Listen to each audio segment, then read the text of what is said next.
Hi everyone, welcome. Today we're going to be discussing hand washing practices in childcare. So of course, hand hygiene is the simplest way to prevent the spread of disease. All right, so we'll be talking about the importance of hand washing, demonstrating the 6 steps of hand washing, identifying situations that require hand washing, and list effective methods of implementing successful hand washing in the classroom.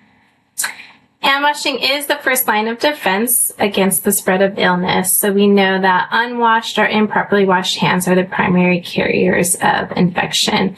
And I want to emphasize improperly washed with our littles because they like to put the soap on and rinse right away. So we'll talk about those steps. So touching contaminated surfaces and then touching vulnerable places on our body can allow germs to enter and cause infection. We know our littles love to put their hands in their face and in their nose, and so we want to try to eliminate those germs being passed from one surface to another.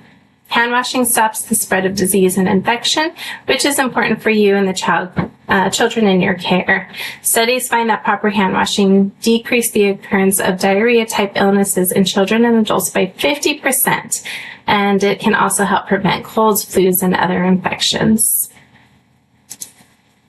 All right, so in order to successfully do the steps needed for hand washing, the staff and children need to have the proper supplies conveniently located. So we want to make sure we, have separate sinks for hand washing after toileting or diapering, and then for general hand washing, so like before and after eating. A single dispensed paper towel close to the sink. Wall-mounted liquid soap dispenser close to the sink. Wall-mounted is ideal, but I know a lot of centers don't have that. A hands-free trash can is also ideal. That way the students do not have to touch it, or most of them have the little foot pedal. And then the hand washing visual aid. So the 6 steps to hand washing poster right by the sink. Ideally, there are 2 sinks in every classroom, but a lot of classrooms don't have 2 sinks, and that's fine. So one would be for washing hands after diapering or toileting, and then the other would be for basically everything else. All right, so we're going to go over the 6 steps. And it's nice to have this poster up for the kids because it reminds them to wet their hands first. They want to just go straight to the soap. So wetting their hands, then putting the soap, washing for 20 seconds. There's a lot of different ways to do this. We can talk about it. The visual timers are amazing because the kids can see exactly when they need to rinse, and then rinse, dry, and turn off the water. So you can sing the happy birthday song. You can sing other songs. There's the tops and bottoms songs, talking about where the germs hide by our nails, in between our fingers. But just emphasizing, have the children wash their hands away from the running water. So the water is only used for rinsing. And every step of the hand washing procedure is important to the whole process. Any missed step can cause recontamination and the spread of germs. So the poster is a good way to remind the students of all the steps.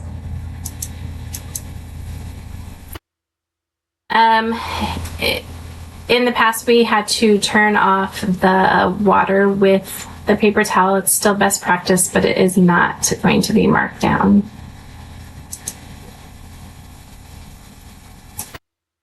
Talking about infants and toddlers. So it's important to help infants and toddlers learn how and when to wash their hands also. Caregivers or teachers should provide assistance with hand washing at a sink for infants and toddlers. So if an infant can hold up their head, then they need to be washing their hands in the sink. If they cannot hold up their head, then a wipey is fine.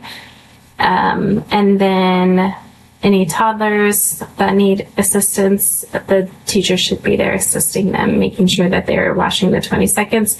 Sometimes when I'm working with littles, I'll even turn off the water so they can't rinse. And so they will wash until we talk about rinsing. We talk about making lots of bubbles and kind of making it fun and singing songs and different things. Let's see. That was all I was going to say about that. All right, so these are just some different songs that children can sing. ABCs, tops and bottoms, twinkle, twinkle, happy birthday. I think that's the hardest part for kids, is to make sure they're washing for the 20 seconds. So teaching them to sing a song is a good way to measure if they've scrubbed long enough. The second part of this is teaching kids when to wash their hands. So before and after diapering or toileting, before and after meals and snacks, and then if you're giving any type of medication, before and after. Water and Play-Doh activities is one that I see forgotten sometimes. So before they're putting their hands in the water or playing with the Play-Doh, so they're not bringing those germs, but then also afterwards.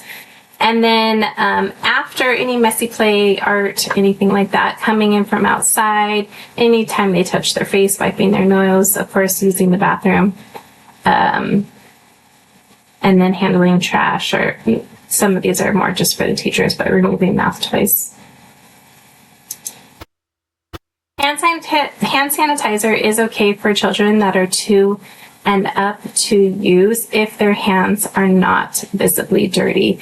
So ideally it's more just for like if they wipe their nose or sneeze or something like that, and they just need a little hand sanitizer. Okay, so having necessary hand washing supplies stocked and available is really important. Using the visual aids, so not only the 6 steps, but you can have a poster up of when to wash hands as a reminder to wash hands when they come in from outside.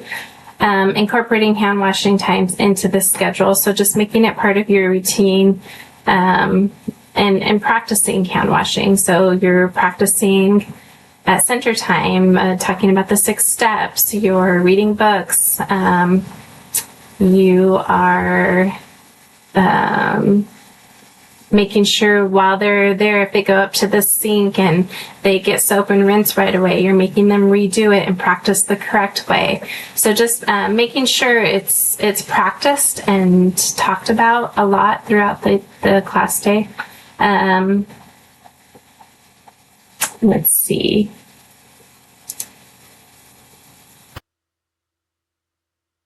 And then I guess that's just kind of what we talked about, using posters to remind it, reading books about hand washing, creating some lessons around why it's important to wash hands, making it a routine, having the pre-Ks make their own posters or schedules around it, and just including it, it just becomes part of the day.